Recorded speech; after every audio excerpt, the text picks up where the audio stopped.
Say it out loud. Say it out loud.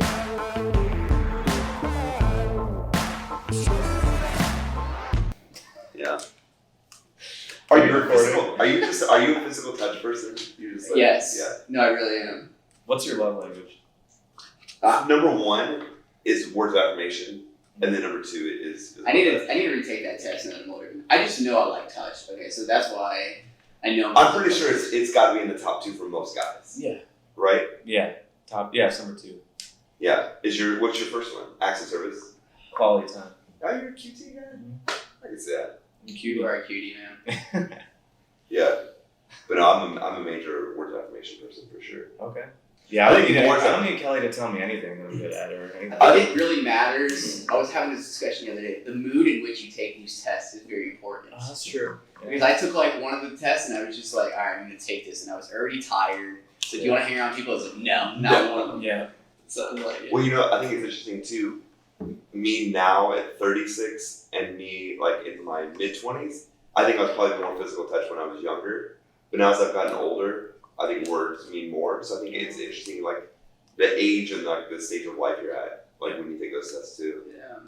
I'm big into quality time. It's like when we go to Colorado or like spend time together on a trip or even just hang out for a night in our apartment. Yeah. That's what does it for me. It's not necessarily like I can't do physical touch with that, dude. it's not necessarily like it's not necessarily like switch to a QT, dude. huh? You gotta switch to a QT. You gotta switch to a QT? And switch my love language. Till I'm married. Until you're married. Till Yeah. I'm married. Yeah. Let words and just time together be enough for you, Colton. Yes, Words sir. don't mean anything to me. Kelly can say I love you every day, and like if she doesn't spend time with me, then it doesn't matter. Like, you're not showing me. Yeah, you're not spending quality time with me. It's like, yeah, I love you. I'm leaving. Your words are meaningless. Yeah, 'cause think about it. It's like I love you so much. You're the best boyfriend ever, and then it's like never hang out. Like what's that? It's because Jake Kurtz is always so busy, dude. That's true. Pretty busy. You're a busy guy. So I have a meeting in 1 hour 18 minutes at 5 o'clock. So, but y'all gotta probably head out by like what 4:30. Yeah. Oh, okay. You got it, man. All right, let's go. All right, guys, welcome back to another episode of Making It in Tampa Bay. Today we have Ryan, myself, and Colton. Jake Thomas, you are greatly missed today. The three of us today are definitely going to have an interesting conversation. Yeah. That we kind of touched on the other day whenever we were meeting at our Tuesday morning group, but it's the idea of what were we like back in the day. So yeah, I think it'll just be interesting. It'll lead to some fun conversation, and I think we can kick it off. Well, first of all, it's good to be back. I missed a few weeks of these podcasts because I was traveling the world. I was in Dallas for a week, and then I was in Shanghai and Sri Lanka and India, so it's good to be back. With Jake Thomas, thank you for holding it down. Jake Thomas held it down by himself. Yeah. Like I think that's one of the coolest things about this podcast is like it's not always going to be the four of us. Like people are going to get to hear from different ones of us, and sometimes it's just going to be one or two. I was driving the other day. And I was just listening to yours when you and when Kurtz and Thomas did the things where they asked each other questions. So I think that's a fun thing about this. We were all traveling, man. I was in New York. You were in New York like a couple days after. Are you able to speak on that yet? Oh yeah, I can talk about it. So actually, there was a whole episode that our last episode because I just released it kind of on my own. But I recorded a podcast up in New York City. It's my friend in Atlanta. He has his own podcast and. He interviewed me, just kind of a one-on-one sit-down type of thing, and we talked a little bit about kind of how we became business partners after being lifelong friends since we were like 12 years old. And we got into our New York trip a little bit, so if you want the full scoop, go listen to that one that I just uploaded earlier. So, the general takeaway is I got to go to VaynerMedia, which everybody knows, if they know me at all, that I'm a Gary Vee freak. Yep. I'm a Gary Vee fanatic. So it all started with like a random tweet that I sent to Gary's brother AJ, and I knew that they were doing some stuff down here in Tampa with a couple of NFL players because they have Vayner Sports, which is their sports agency that they run. and I randomly sent AJ a tweet, and I was like, hey man, I live in Tampa, I have this marketing agency, and like we'd basically love to help you guys out if you're interested. And I got an email like 5 minutes later from AJ saying, basically, hey man, like, I'd love to consider, how we can work together, and I'd love to potentially work with you, and like, let's talk about it. And I hopped on the phone with a couple of the guys on their team and did a couple things for free to kind of prove what we could do and show some stuff. And eventually it led to an in-person meeting in New York City at VaynerMedia, which was one of the coolest experiences in my life because I've seen their office in like tons of YouTube videos over the years. Like I obviously listen to Gary like 2 or 3 times a week to get myself, ready for the business mindset for the week. And it was just really cool to be there and to see, how their team is and how everybody interacts and just like the general vibe of the office. And didn't get to meet Gary because Gary was, of course, just off doing his own stuff. Like garage sale. Yeah, he was probably at a garage sale buying squirt guns. Yeah, he was probably buying squirt guns or dolls or something and selling them on eBay for $12. But rewind to the beginning of that. How did it all start? How did what all start? Is that whole thing? A tweet. A tweet. Yeah. That's all I wanted to point out. Yeah. One tweet. That's crazy. Yep. I know y'all know what I'm about to say. Somebody say it for me. Closed mouths don't get fed. Closed mouths don't get fed. Come on now. Yep. So that was pretty much my New York trip, but yeah, we go into more detail on the feature episode that I just uploaded. So for sure. Yeah. So let's talk about us back in the day. Yeah. For some of us, back in the day was a little bit longer ago. I just turned 36 the other day, so I think it's remembering back to what I was like. When we were talking about back in the day, we had this whole conversation at our group that we did the other day when we were hanging around and having coffee together. But what were we like in middle school and high school? And I don't know about you guys, like I was nothing like I am right now. No. In middle school and high school. Like people who know me now, they know me like I love to talk a lot. I'm this like major extrovert, love being around people. In middle school and high school, I was one of the shyest people that you would ever meet. I told you guys yesterday, I was, you could probably say more of a nerd. I graduated with a 4.15 GPA in high school. So yeah, it was not the way that I mean, were you guys, what was your kind of personality like when it came to that kind of stuff? Like extrovert, introvert, like were you a people person? Like, Colton's smiling. I just know where we're going with your conversation, so I'm so excited for you. Oh, okay. Sure. Ryan was captain of the color guard team. So. It's not true.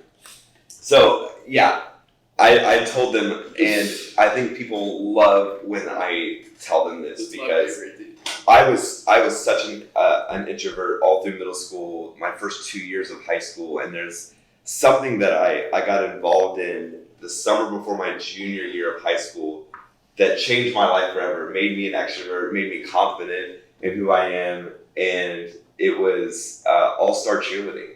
And so my younger brother's football coach, his fiance owned this team, all-star cheerleading team, the ones that you see like on ESPN and stuff like that. They kept asking me to come and try it and be a part of it, and I was like, no, there's no way I'm going to be a cheerleader. No, there's no way. So finally they said, just come and just try it one night. And we were just having this conversation about what our love language is, and I'm a big words affirmation person. So you know how he got me to go is he said, hey, you're really strong, so we could really use you. And I'm like, stroke the ego. I'm like, all right, I'm in. So I go, and my whole childhood, I played baseball, and from the time I was 5 until I graduated high school. And the best play I ever made playing baseball growing up, I made a double play when I was like a freshman or sophomore in high school to take our team in the kind of district tournament to the championship game. We had a double play playing second base. And the result of that was my 40-year-old coach coming and smacking me as hard as he could on my butt and saying, good game, right? Best thing I ever did in sports growing up before then. My first day of going to cheerleading practice, I'm 16 years old. I go and they're teaching me how to do new things. They taught me how to toss the girls and catch them with the hands and stuff like that. And every time I learned how to do something new, I had 20 girls running and giving me a hug and telling me how awesome I was. And 16-year-old Ryan was like, this is the best thing ever. Like, why did I wait so long to try this? How much money do you guys need? Here's all of the money I have. Like, just allow me to keep doing this. But it was doing that like brought out this weird confidence in me, where I became way more outgoing in school. I became way more extroverted. And I had made so many more friends. And it was actually the way I met my wife was meant to be cheerleading as well. Dude, look, in hindsight, I wish I would have cheerleaded because I would have been a great spotter, first of all. Sure. You know. Yeah. You know, my love language, you know. Your love language of touch. I'm a You would touchy really person, get that, so Matt. I'd have been a great cheerleader.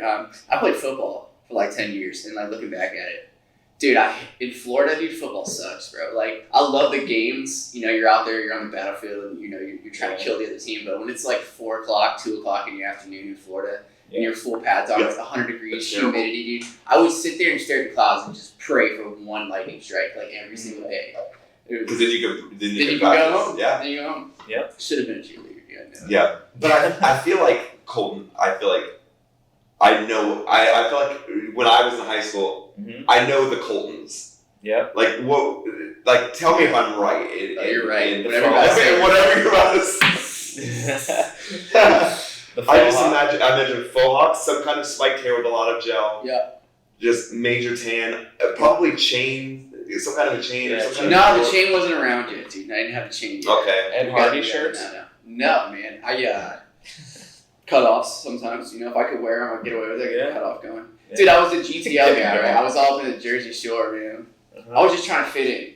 I'm not proud of my high school years. I don't look back very well. I don't. I'm embarrassed of my high school years. I think that was just like, I think for everybody, that's just the time in your life when you're just trying to fit in and see what your role in life is. Right. Yeah. And just trying to be cool, trying to be popular, trying to be liked, trying to be accepted. So, yeah, I can think of a word I'm not going to use in this podcast that describes me very accurately.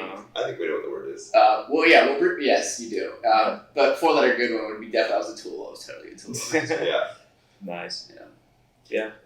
Kurt, I feel like you have to be exactly the same. Pretty similar. Yeah. I don't see that, dude. I can see him as more of a reserved.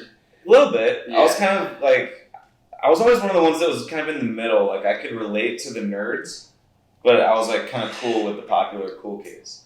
Because like, I would be on, like, for example, like I did track and field in middle school / like early high school. I did basketball, and I wasn't good at any of them. But I was always like in the crowds that were like popular kids and cool kids.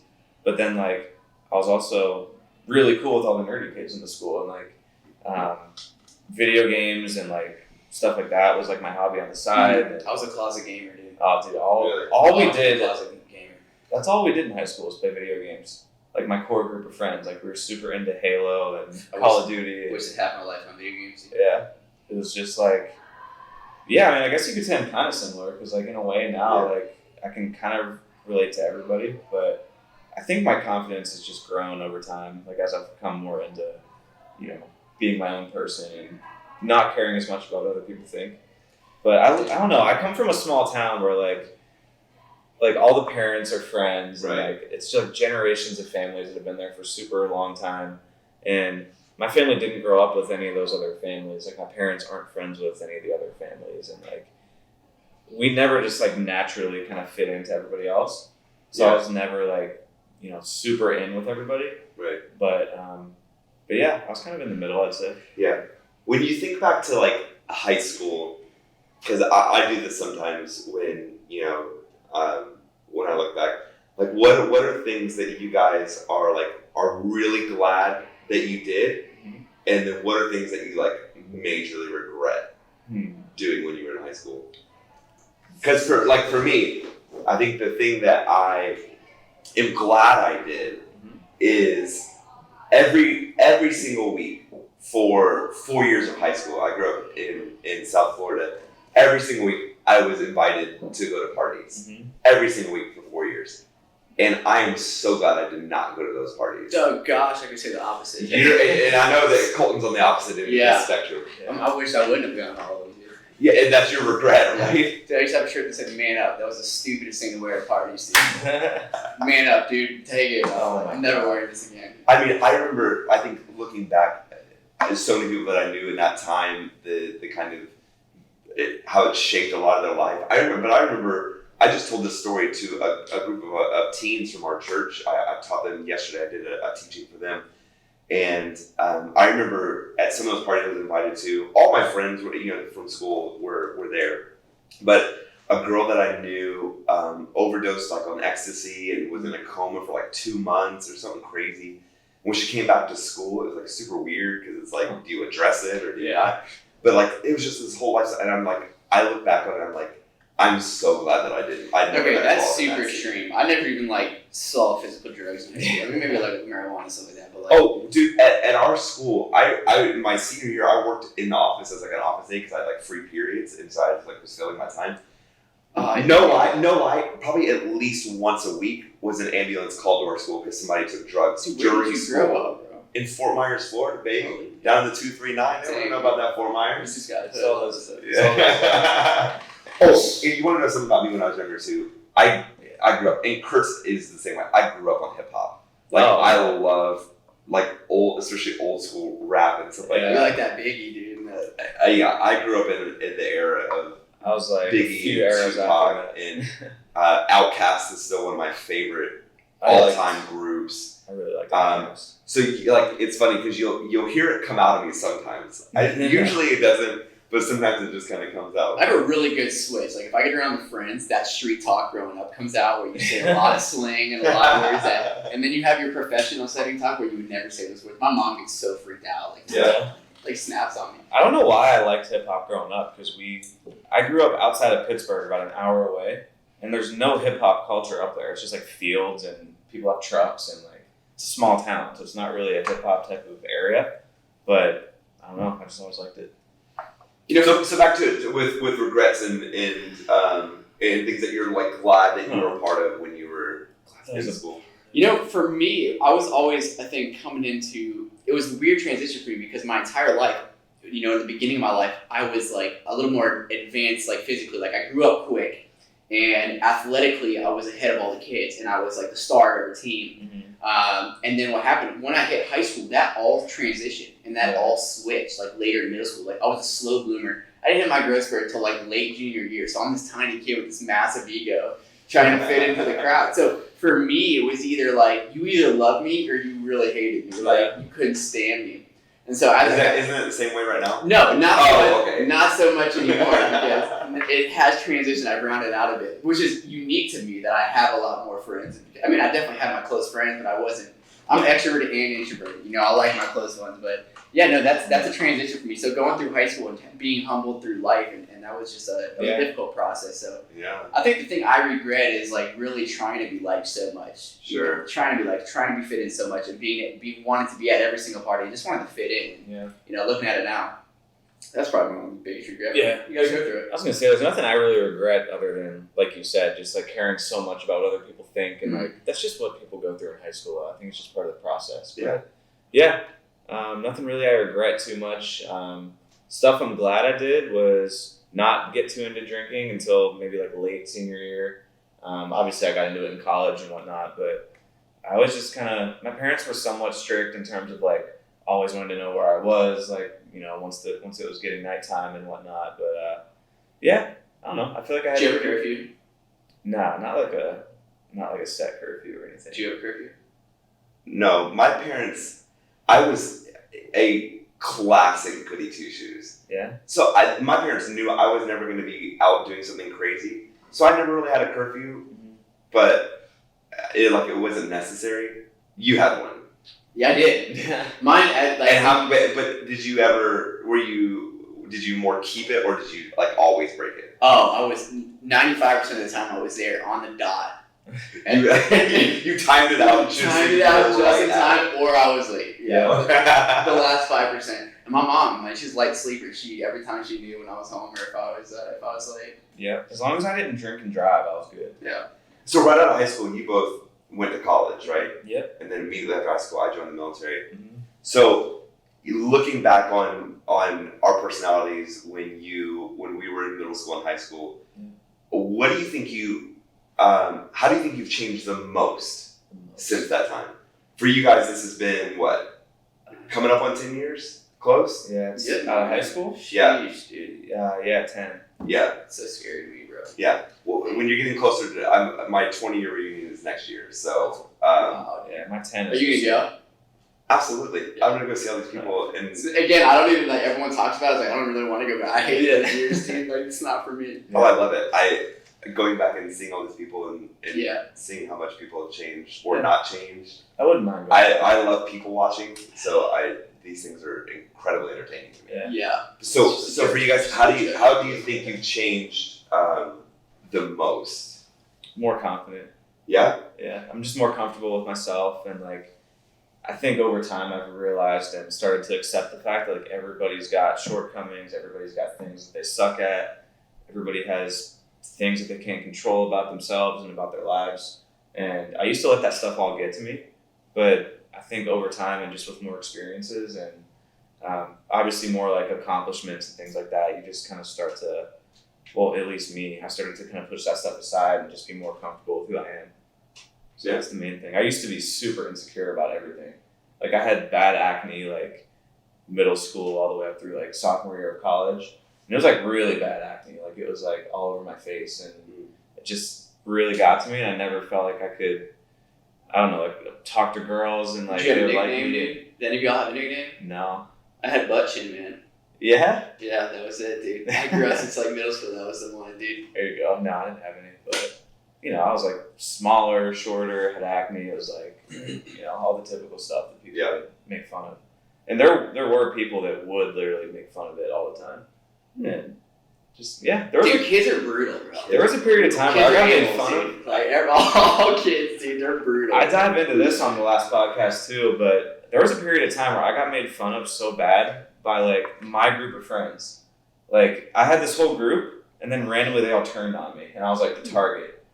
And I don't know if it was yeah, bro, you like invite it and then you never say anything because you don't want to be like soft, so you just can take it. Yeah. So you just gotta punch hated one of them in the neck or something one time. Dude. Get it out of the way. That's great advice, man. Yeah. Dude, when you're young, you get away with it, bro. I'll tell you what, I used to do that. It's one of my friends. Just Pick punch up. people? One time he turned around and punched me so hard in the chest. I never said anything else to him ever again. All right. So yours is confidence. How do you think you've changed the most? Mine's the same thing. I think that I had definitely a difference between like a confidence and a cockiness. I think my cockiness was like, you know, derived from my insecurity of wanting to fit in and doing everything I could, you know, doing the GTL, working out, trying to be swole, trying to be tame, trying to be like, and it was a false sense of security.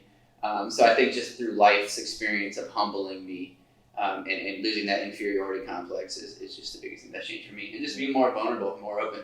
Yeah, I think a lot of it for me too was like I used to think that cool in my hometown was like being friends with all those people that had generations and generations of families there. Yeah. Because like I hadn't experienced anything out of my hometown. So when they're the coolest people in the town, you're like, okay, like I guess being friends with them, being liked by them is the cool thing to do. And it's almost like, all right, that's what success is in this town, is like being in with all those people. And then went to college and I was in Pittsburgh, which I mean, of course it's a little bit bigger and there's more people than my hometown. Yeah. And once you realize that like, even those kids that were cool in high school and like in your hometown, like when you go to a bigger area, like they don't matter that much. And if you threw those people into like a bigger pool of people, like it's like they're not that big of a deal. Yeah. And I think I think college for me was that awakening moment where it was like, oh, like the world's out here and it's not just my little town. Mm-hmm. And then moving to Florida was just like a whole nother experience. I was just like, all right, like, there's so many people out here. I think I just figured it out. So my brother was like the popular. He was, 6 years older. My brother and all their friends, they were fighters, man. They loved to fight, and they had a squad, and they were known for it, and they were known around town. So I always, I never had a fight because I would just go run behind the big boys. You know? So I used to just talk. I used to run my mouth all the time, and I had the protection of it. So that's. Yeah, I think it's interesting that you guys both said confidence, because I think it's the same. I think it's interesting that as you grow older and you have more life experience, you just become more confident. Mm-hmm. And like the things that were a big deal when you're younger, they just like you have a whole different perspective as you age. So now being in my unfortunate late 30s and being 36. No, but I can look back and I can think of, like you said, like I think when you take into perspective of here's all the things that I thought were really important, in my life and like the opinions of these people. But now like you get further and further away from that. And you're like, none of those things actually matter. No. Me fitting in with these kids that I thought were important in high school, none of that mattered. Yeah. But it was a lot of the things that I did behind the scenes that actually mattered. It was a lot of the studying I did. It was a lot of the like learning things, a lot of the life experience I had doing different things. And especially, you know, coming out of there, joining the military and learning a lot of leadership things and getting more comfortable with the things that I was uncomfortable with when I was younger. Like speaking in front of a group of people when I was in high school would have seemed like, I remember the first time, right when I graduated with the youth group that I grew up in down in Fort Myers, they said, hey, would you want to come and teach? And so I went to a room of like 20 people, and I remember I had my notes of the things I wanted to talk about, and I just remember sitting there like shaking, like the paper was making noise because I was shaking so much, so I'd like put it down, and so I used to be terrified. But like as I've gone through life and I've done that more and more, and I've just experienced it over and over again, then now like I stand up, you know, on the stage in front of thousands of people on the weekends and stuff like that. I think you just begin to accept the insecurities, and like Jake was saying earlier, you realize you're not perfect. And so I don't know if it was you who said it, somebody said it the other day, but it's like the end of 8 Mile when he hands the mic back, but like he ends up roasting himself and says everything bad about himself, and it's like he hands the mic back and it's over. Yeah, exactly. Like once you realize, all right, well I'm not perfect, I can't be perfect, and I have these insecurities, and it is what it is. Yeah. Then that power is kind of taken away from it as well. Yeah, I think it's the perspective of what's important and what's not important. I think you have that, and it is that self-confidence. It's that, and it's also when you realize not only that like, you know, you have to come to terms with yourself, but you realize also over time that like everybody has stuff that sucks about them. Oh yeah. That's true. Like I don't know, like Yeah. I have stuff like some people might look at me from the outside and be like, oh, he's running his own business, he does what he wants every day, he's in a serious relationship, he's in Tampa, living a good life. But it's like, yeah, there's stuff that sucks about me too. I agree, man. Exactly. No, it's funny because our parents, I'm sure we've all got to talk where they all sit you down, they're like, none of this matters. Like, Yeah. You're going to have like 1 or 2 friends when you leave high school. And at the time, you're like, nah, this is life. Like, Yeah. You don't understand what it's like down here, Mom. I'm in high school. Which, I mean, it's all true for both sides, but really, I mean, you're about to have that conversation, man. Yeah, like the people that you look up to the most suck at some, like a lot of stuff. It's true. Like who's somebody you guys look up to? Like random thing. Tony Robbins? Oh, I thought you were getting serious. I was about to I was like people we know because No. like I didn't want to say somebody's name and to be like, No. are you listening to this? Like Tony Robbins probably sucks at a lot of stuff. Yeah. Gary Vee probably sucks at a lot of stuff. I want to know what he sucks at. I think he should be honest. I want to know what does he take? What is he on? I want to know the truth behind it because I think he spews like my life so much. Yeah. Thinking that. But I think that's the realization though. It's like when you realize everybody has their things that they're not good at, that they have shortcomings in. It's like, what are you going to judge yourself for when you realize that everybody's got issues? Yeah. But yeah, that's just one of those things when you're younger, you don't. Yeah, you don't know because you don't know anybody other than people in your high school. You know, like 200 people. You went to a small town, brother. Yeah, 225 people I graduated with. Yeah, I think my class is 500 people. So. Were you number one in your class? 4.15 wasn't number one? No. Oh my god. Oh, we had super smart kids. I think I was in a class of like 500. I think I was like just outside the top. What's 50. the highest you can get? Like 4. Oh, when you add in all those like honors classes and stuff like that, I think we had kids that graduated like a 4.5 or like a 4.6. Why don't they just raise it to 5? Like why is that not the top? Because it's all like that. What was your GPA? 3 with cheating. Good. With cheating? Yeah. Yeah, I had the worst Dude, I GPA cheated out in of all every of us. math class. Man. What was your GPA? 3.1, 3.2. Do you think that Thomas had a higher GPA than you or no? Yes, for sure. All right, we'll have to do a follow-up on that. Yeah, To see what Jake Thomas is. I bet it's like a 3.8. Yeah, I feel like that makes me look bad. Just math class. Only cheated in math class. Yeah, I was hoping that you would give some clarity to. That's the Where only guy now that you- cheated in, bro. And once Yeah. you throw in the towel of math, you gotta ride the cheat wave throughout. 100%. Once you miss out on algebra, you miss out on everything. Yeah. Throw in the towel. And that came to bite me in college, man. Yeah, Nah, dude. math just snowballs. If you don't learn the fundamentals, you're screwed. I spent like over 100 hours in the tutoring center just trying to get through methods of calculus, which is like the boom. Yeah, you want to know what? When I graduated high school, joined the Air Force, I waited like 5 or 6 years to start taking college classes. One of the first things I tried to do was college algebra. And I don't know, I felt like in that 5 or 6 year gap between finishing high school and starting that, I felt like they reinvented math. And I was great at math in high school, but I was like, I've never seen this before in my life. Like, I have no idea. And I barely... Still stresses me out, man. I'm getting heart rate. Is your heart rate up right now? Yeah. I barely passed my college math class, but I only had to take one when I was in seminary. But it was enough to just freak me out. It's funny how none of that matters. Nope. I think derivatives are stupid. I think anti-derivatives are stupid. I think none of that stuff should be taken, man. I was at the dog park this morning, and I saw some girl like writing these math equations in her notebook, and I was like, man, if only she knew that literally is not going to matter in like a couple of years. I feel bad because I don't know if I deterred this person. I met somebody the other day at church, and they're going to school at USF, and I was like, oh, cool. What are you going to school for? And they're like, electrical engineering. I was like, oh, my brother-in-law is an electrical engineer, and I remember going to visit him when he was at the University of Florida, and I went to his apartment, and there was just like butcher paper like all along the walls, and they just had math equations written on the walls, and I was like, that just seemed miserable. And he just looked at me and he goes, yeah, I'm thinking about changing my major. And I was like, oh man, I feel like I just dissed this kid. To the one benefit on a human level, I will say that because I had to relearn everything, I saw another side of math. And the side of math I saw was up until my life, dude, if I even pull out directions, and this happened like 2 days ago, to put together a vacuum, I'm not doing it. That's too much, dude. So it really is the problem solving skills, being able to sit there and solve a problem and achieve something that it taught you the patience of having to solve a problem. So, I mean, that was actually, I started to enjoy math after doing 100 hours tutoring. But yeah, I can see that. I think it affects every area of your life, whether any problem, I think even reaction speed can come down to that. Yeah. On a scientific level, I think math can help you in that way, but I still think it sucks. But, I almost won the spelling bee. When? 8th grade. I was second. They still had spelling bees in 8th grade? It was like 7th or 8th. Oh, I got second place. Good for you, man. Subsidiary was the word that got me. y'all got anything else? We gotta wrap this bad boy up. No. That's it. Just the fact that he almost won a spelling bee, you hated math. Yeah, he had a fake tan. I think that's a great place to end Yeah, I this. think so. Yeah, that's good. All right, sign it off, Kurtz. Huh? Sign it out, Sign man. it off, bro. Oh, I didn't know I had to do that part. Thank you guys so much for tuning in to this episode. Make sure you subscribe. Make sure you rate us. Leave a written review because that really helps with the rankings in the Apple Store.